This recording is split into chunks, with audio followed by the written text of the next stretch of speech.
Buen día muchachos, para la explicación de hoy vamos a hacer lo siguiente. ¿Qué tal que yo les preguntara cuál es la parte más importante, esencial y sobresaliente de la Constitución? Que les preguntara cuál es el pilar fundamental de la Constitución o qué es lo que hace que la Constitución sea la Constitución.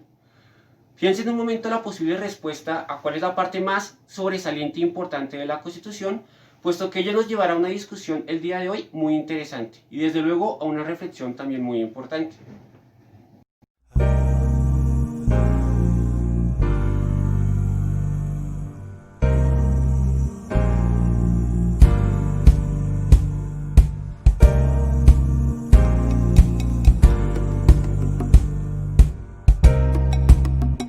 Y pues bien, vamos a abordar el tema de la siguiente manera.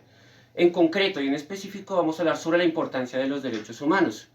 Sobre los derechos humanos lo primero que tenemos que decir es que no son solamente derechos plasmados en un papel, hay que acotar que en el derecho usualmente existe el derecho natural y el derecho positivo.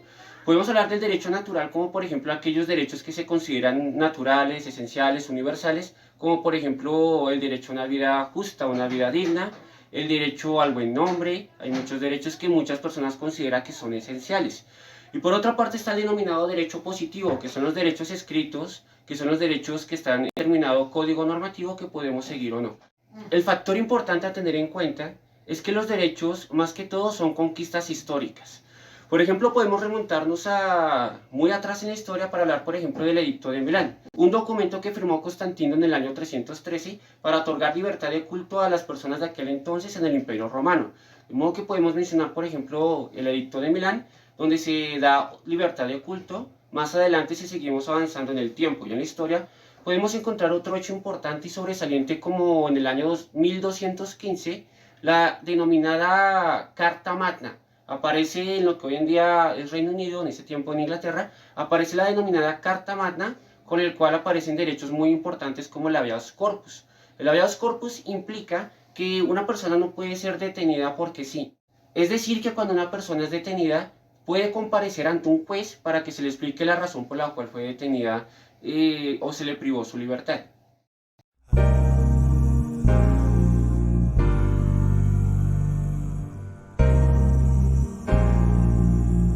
Entonces, como bien veníamos diciendo, los derechos son conquistas históricas, no aparecen siempre de un momento a otro, y ello implica que la dimensión ética y humana de los derechos sea todavía más importante. Es decir, no es un invento que se le ocurrió a un presidente, a un juez, a un rey, son procesos históricos de larga duración y son conquistas de la gente de pronto más débil, de la gente que ha sufrido las injusticias, las humillaciones, de modo que la gente ha protagonizado momentos de efervescencia en la cual ha conquistado importantes derechos. Han muerto personas por conquistar estos derechos.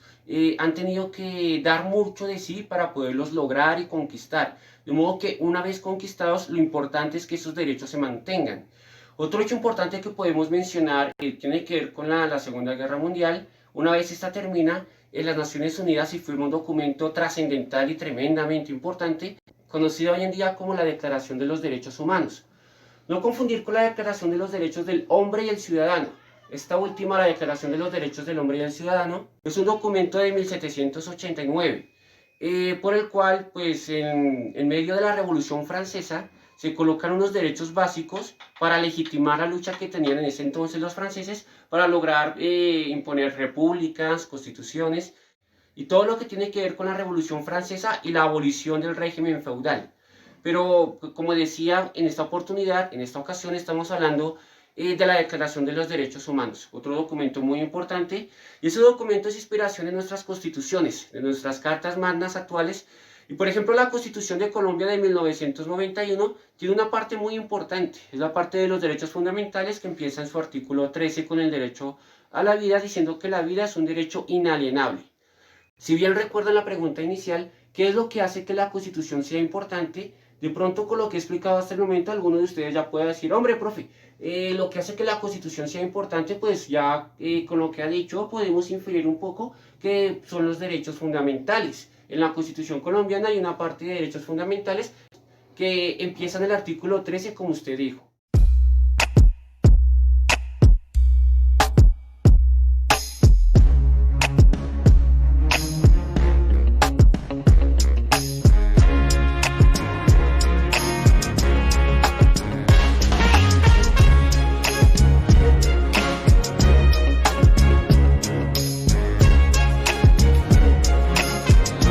quiero enmarcar esta explicación en lo que dice un filósofo jurista italiano que es Luigi Ferrajoli.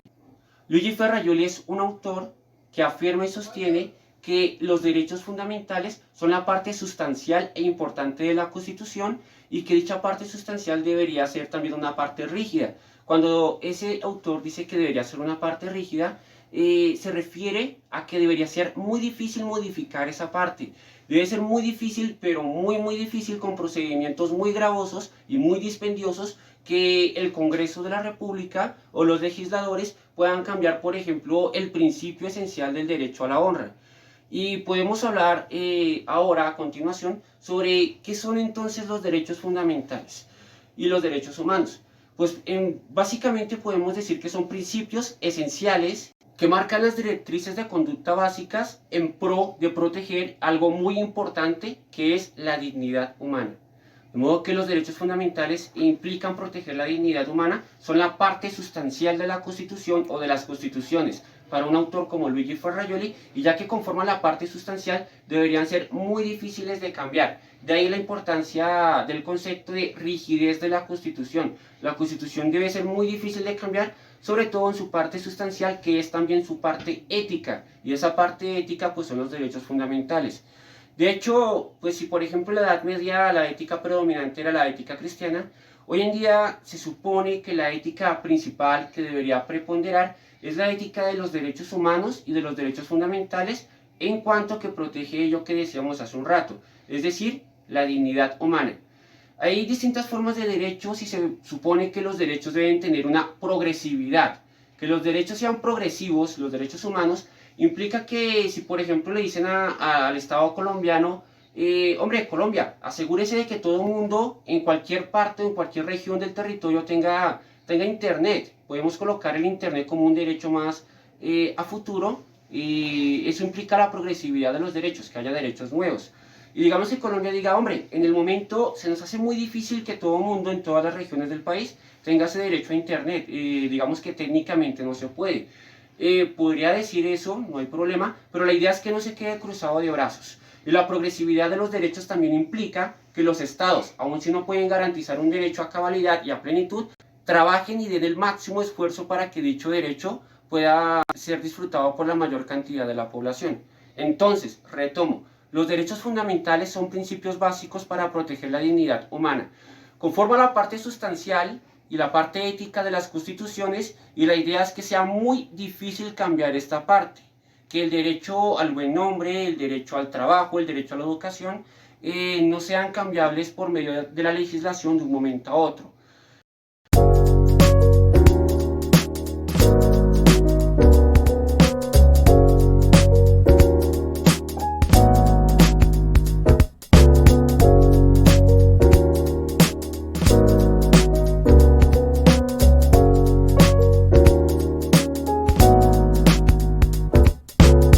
Bueno muchachos, espero esta corta explicación sobre los derechos fundamentales, de su parte ética y sustancial, y de cómo se relacionan con los principios constitucionales de hoy en día, pueda hacerlos reflexionar un poco, invitarlos al debate, invitar a pensar sobre estos derechos, y desde luego invitarlos a ejercer y a respetar estos derechos en un marco social de acción.